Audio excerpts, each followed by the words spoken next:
안녕하세요. 류마지기 유창길 원장입니다. 몇 번에 걸쳐서 류마티스 인자에 대해서 그리고 항시시평치에 대해서 설명을 드렸었는데, 오늘은 류마티스 인자와 류마티스 관절염 임상 증상의 상관관계에 대해서 말씀을 드리겠습니다. 지난번 말씀 내용 잠깐 요약을 해드리면은, 류마티스 인자가 있다고 해서 류마티스 관절염이 아니다. 그러니까 이 얘기 무엇이냐? 류마티스 관절염 환자분들 혈액 검사를 해보면요, 류마티스 인자가 다 양성이 아닙니다. 음성인 경우도 있어요. 따라서 류마티스 인자가 있다고 해서 류마티스 관절염으로 연결되는 것은 아니다. 그런데 이런 건 있습니다. 류마티스 관절염이 있는 분들 중에서 류마티스 인자 수치가 높은 사람은 관절 손상, 관절 변형이 나타날 가능성이 높다고 보고요. 그리고 그 증상의 정도가 심하다. 류마티스 인자가 높으면 관절 손상이나 변형, 그리고 증상이 심하다 라고 알려져 있어요. 그러니까 다시 한번 정리해봅니다. 쉽게 이제 다시 한번 정리해보면, 류마티스 인자가 있다고 해서 류마티스 관절염은 아니다. 왜냐면 정상인에게서도 류마티스 관절염 인자는 나오니까. 그리고 여러가지 다른 병에서도 류마티스 인자가 양성으로도 나옵니다. 따라서 류마티스 관절염 인자가 있다고 해서 류마티스 관절염은 아니지만, 류마티스 관절염일 때 류마티스 인자 수치의 상황을 볼 때, 류마티스 관절염 환자분이 류마티스 인자가 높다고 할 때 관절 손상이 되는 경우가 많고, 관절 변형이 되는 경우도 많고, 증상이 심하게 나타날 수 있다. 따라서 류마티스 인자 수치를 무시할 수는 없는 것입니다. 왜? 류마티스 관절염이 있을 때 류마티스 인자 수치가 너무 높으면 관절 증상이 심하게 나타나고, 통증도 심할 수 있고, 변형도 나타나기 쉬운 상황으로 볼 수 있기 때문입니다. 따라서 오늘은 류마티스 인자의 여러 다양한 상황에 대해서 말씀을 드리겠습니다. 자, 어떤 경우가 있냐? 첫 번째입니다. 류마티스 인자가 음성인데 류마티스 관절염 증상이 심한 경우도 있어요.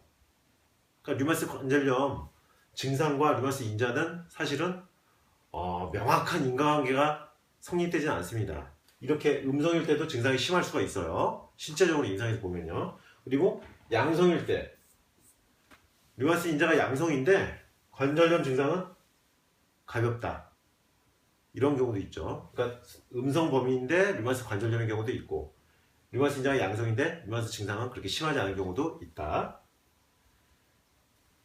또 세 번째 경우입니다.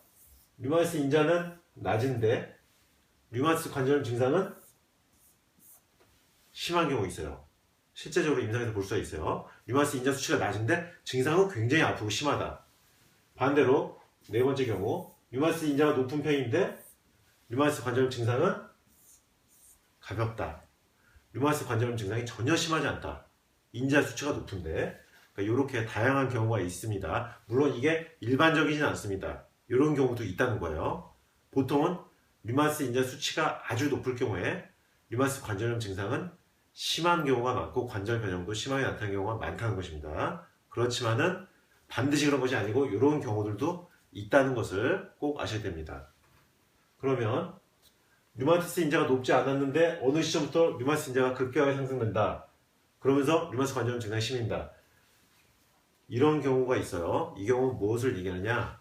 내가 류마티스 관절염 진단받고 어떤 양약을 복용하면서 몇 년 동안 지내는데 류마티스 인자가 30에서 40 정도로, 그냥 정상 범위보다 약간 높은 정도로 몇 년간 유지가 잘 되다가 갑자기 어느 시점에 200, 300, 400 류마티스 인자 수치가 200, 300, 400 이렇게 급격하게 상승하는 경우가 있는데, 이런 경우는 류마티스 인자가 상승하면서 증상도 굉장히 심하게 나타납니다. 그래서 갑자기 손가락 관절, 손목이 굉장히 아파지는 것입니다.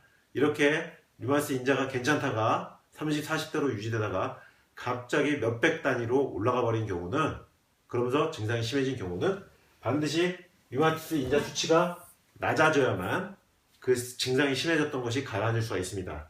따라서 이렇게 류마티스 인자 수치가 상승되면서 증상이 확 악화된 경우는 반드시 류마티스 인자 수치를 낮춰야 된다.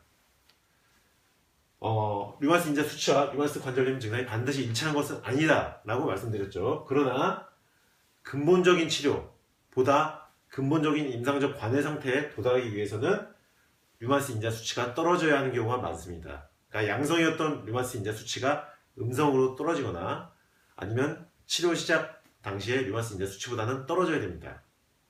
조금은 낮아져야 된다는 것입니다. 음성까지는 못 되더라도 조금은 낮아져야 된다. 그 어떤 류마티스 치료이건 간에 류마티스 치료 후에요. 류마티스 인자 수치가 떨어져야만 좋은 치료법이고 근본적인 치료라고 볼 수가 있습니다. 류마티스 인자 수치가 전혀 떨어지지 않는다. 어떤 치료를 했는데 그것은 언제든지 류마티스 인자 수치가 급격하게 상승할 수 있는 가능성을 내포하고 있다. 그래서 위험할 수 있다. 따라서 류마티스 인자 수치는 반드시 낮게 유지하거나 점점 떨어지도록 노력을 해야 된다. 류마티스 인자가 음성 범위까지 못 들어오더라도 그래도 치료 시작 시점보다는 반드시 떨어지는 것이 좋다. 그래야지 좋은 치료이고 근본적인 임상적 관해 상태에 도달하기 위한 좋은 치료라고 볼 수 있습니다. 자, 정리하면요. 류마티스 인자는 높을수록 류마티스 관절염 증상은 심하게 나타날 수 있고 관절 변형도 나타날 수 있다. 따라서 류마티스 증상이 좋아지려면 류마티스 인자는 치료 시작 전보다는 치료 시작 후에 반드시 떨어지도록 노력을 해야 된다. 임상 증상과 류마티스 인자가 반드시 일치하는 것은 아니지만 류마티스 인자가 급격하게 상승하면서 류마티스 증상이 나빠진 경우는 류마티스 인자도 떨어져야지 류마티스 증상도 좋아질 수 있다. 오늘은 류마티스 인자와 류마티스 관절염의 임상 증상의 상관성에 대해서 설명을 드렸습니다. 조금 어려우실 수 있는 내용인데 다시 한번 반복해서 제 강의 다시 들어보시면은 어느 정도 이해가 가실 것으로 생각됩니다. 오늘 내용은 굉장히 중요한 내용이니까 류마티스 인자에 대해서 꼭 잘 파악해 주시기 바라고요. 반드시 본인의 혈액검사 결과지에 류마티스 인자 수치를 메모를 해두거나 혈액검사지를 꼭 일자별로 모아두셔서 내 류마티스 인자 수치의 변화를 반드시 내가 파악하고 있어야 된다. 꼭 부탁드립니다. 이상 류마지기 유창길 원장이었습니다.